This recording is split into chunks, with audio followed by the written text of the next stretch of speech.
Hey everyone, this is Lisa from Life in Layouts, and today I'm going to be using this Scrapbook Generation sketch, and it calls for 5 photos. I'm actually going to have 4 photos and then a 4x6 card.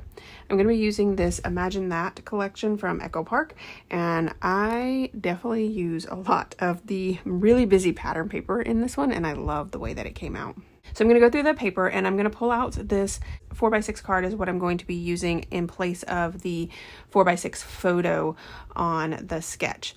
I really like these cars because the boys are playing in a wagon, and I thought that even though they're race cars and not really a wagon, I felt like they go really well with the photos that I'm going to be putting down. So I just adhered one to the other and then used that kind of as a guide to cut out the pieces. So here is that navy paper that I was talking about, and I love the white cars on that navy paper. It really stands out. And then I'm also going to be using this red paper here, and I'm going to use my border punch to cut kind of like a scallop on it. I'm going to start piecing the papers together, and that cloud paper, I'm going to put the title on the left hand side where it calls for it, and it pretty much covers up the cloud paper on the left, but you will definitely be able to see it on the right hand side of the layout. And then I just used this like really thin piece of orange pattern paper that was kind of like a cutoff from the other pieces, and I added that to the layout as well. So I went ahead and fussy cut out the border around this because I really wanted that border to kind of stand out a lot, and then I ended up having to move my photos so that I didn't cover up any of the important parts. So these photos are of Eli when we were over at a friend's house, and Eli was playing with one of my friend's kids. And it was so funny because Eli was like in the wagon, and the kid that he is playing with is much younger than him, and made it very difficult for him to like pull him in the wagon because he's, you know, just significantly larger than him just because he's a lot older than him. It was fun to watch him struggle and try to pull Eli in the wagon. I was able to capture that in these photos. I did use an orange distress ink to ink all of my edges, and I think that that really like made the paper stand out as well. I went ahead, like I said, and put this little tiny orange piece down, and it was really a cutoff from the red piece in the border punch, but I thought that it added just a little bit of extra to the layout, and I really like it. Over on the right hand side, I do go ahead and pop up that saying with fun foam, and it just has like a bunch of different things that little boys would be doing. It says things like be a hero, sail with pirates, explore outer space, war with dinosaurs, find the treasure, blast off, play all day, and just imagine. And that's going to play into what I'm about to do on the kind of large piece there. The sketch itself calls for hearts, and I am just kind of auditioning all of the different things that I have available to me in my dies. So I'm just flipping through this little book here, and all my dies are on magnetic sheets, so it keeps them nice and organized. I thought about doing a cloud, and I also thought about doing this like tag piece, thought about doing that film strip. I went through basically everything that I could think of to try to figure out if there was something that I could use, and I auditioned all of them. When you're looking for something, sometimes it's nice to just like pull out some white paper, you know, that cheap cardstock paper, and figure out what's going to work for your layout. I really like that Polaroid picture, but it was way too large. I then auditioned some just kind of generic shapes with the square and more of a rectangle and some clouds. I ended up using the like square piece, and it has kind of like a little scallop around it. And what I decided to do was cut out these Etch-a-Sketch, and they have different things on them, like the dinosaurs. There's one that says roar. There's an airplane, an outer space, and then one that says imagine. And I'm just kind of auditioning all the different places so that the colors are spread apart and they're not too close together. I really wanted that orange dinosaur over on the far left because he was facing the right, so that's where I wanted him to be, but I kind of wish that that was like a navy color because there are 2 of the navies that end up being kind of close to each other.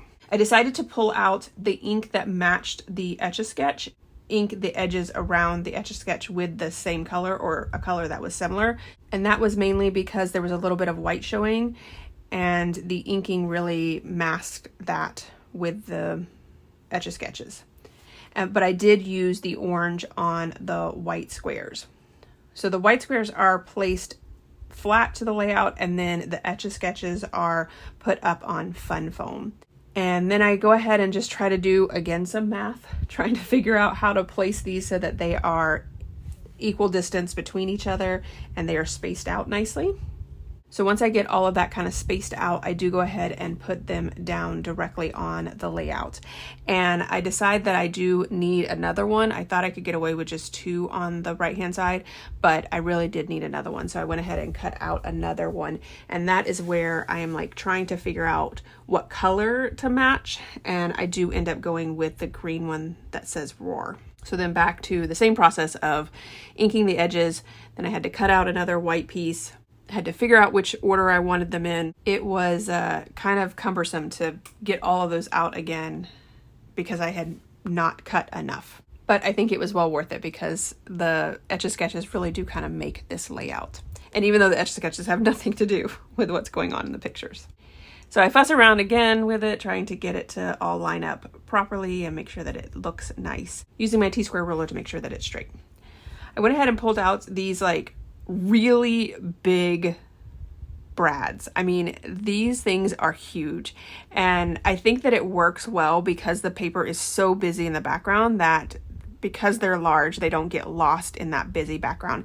And they're like diamond-y or jewels or gemstones. And so there's like a kind of a blue one, a lime green one, and this like aqua color. I decided to go ahead and use some of the scraps that I tried to figure out to cut out some stars.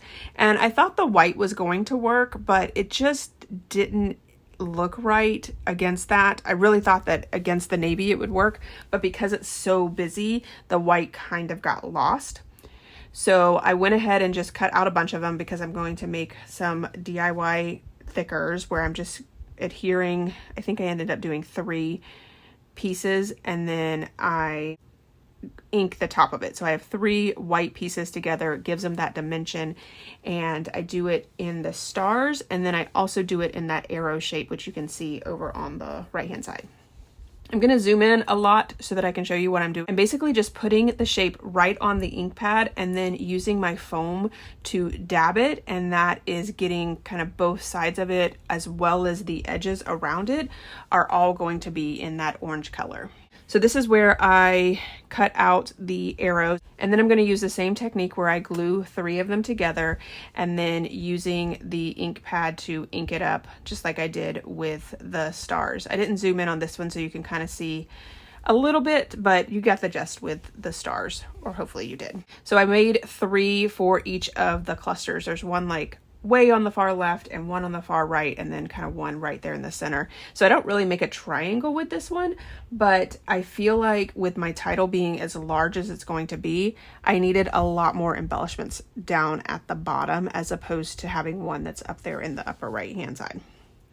I then went ahead and added some enamel dots, and I just did 3 different colors just because there's so much color in this layout that I felt like I didn't have to kind of match the enamel dots in each one of the clusters. So my title is going to be Let's Play the Day Away, and the word play was in the embellishment pieces in the die cuts, so I used that for the title. I also have the thickers for this one, which are like chipboard thickers. And then for the words let's, the, and away, I used these freckled fawn tile stickers. What I like to do is take 2 strips of these foam adhesive strips that I got from scrapbook.com, and I keep them together. They come off really nicely together because they're adhesive on the side as well. And then I just lay the tile stickers on them and then cut them apart. I just make one long strip and then cut them apart. I zoomed way in on this so that you can see what I was doing here. All of the title is up on fun foam except for the word day because that is a chipboard piece.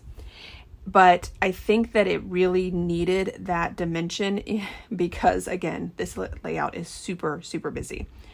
I put the word let's and the above my title, kind of in that red strip that I used my border punch to cut out with, and then used like the word day on the clouds, and then the way I kind of centered in the word day. And then I just added some little tiny embellishments up there as well, and some enamel dots. So here is my final layout as well as some close-ups. I hope you enjoyed this video. I really love the way that this video came out. I think that it was very different than kind of what I'm used to using, because I did use like all of the A sides of the paper, which is not something I tend to do very often, but I love it. If you did enjoy this video, if you wouldn't mind giving me a thumbs up, I would really appreciate it. If you haven't done so already and you want to see more double page layout inspiration, make sure you hit that subscribe button. Thanks everyone for watching, and I hope that you have a scrappy day.